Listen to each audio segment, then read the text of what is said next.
Hi, I'm Matt Williamson with Yardbarker here to talk about Dallas Cowboys traveling to Philadelphia to play the Eagles. Big divisional game in the worst division in the history of the world.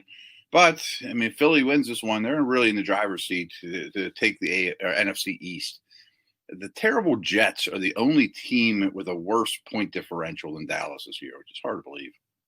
The Cowboys minus 13 turnover differential is far and away the worst in the league, and without question, the biggest reason for their terrible season. Obviously, injuries sure haven't helped in that department, and it looks like we'll be on their third quarterback this week. Of course, that's a big part of it, but the turnover thing with Dallas needs to be talked about more. It has been horrible.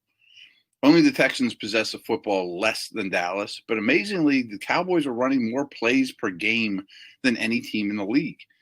Dallas's offensive line is a shell of what it once was due to injuries and will be at a massive disadvantage against the Eagles' outstanding and deep defensive line. That's just a huge advantage for Philadelphia. And only three defenses are recording more sacks per game than the Eagles. Maybe this mismatch can't be exploited, but the Cowboys' outstanding trios of wide receivers have a real advantage over Philly's corners. But can they protect, and can the new quarterback get them the football? It's also surprising that Ezekiel Elliott has been unable to break off many chunk runs this year. Over the past two games, Dallas's offense is averaging a terrible 3.5 yards per play. 3.5 yards per play is really low. The Eagles have been extremely pass happy this year and should look to lean on Miles Sanders more, assuming he returns from injury. And Dallas is allowing a lot of big runs. Sanders is very explosive, so is Boston Scott. Turnovers also have been a big problem for Philadelphia, but new defense creates less turnovers per drive than the Cowboys.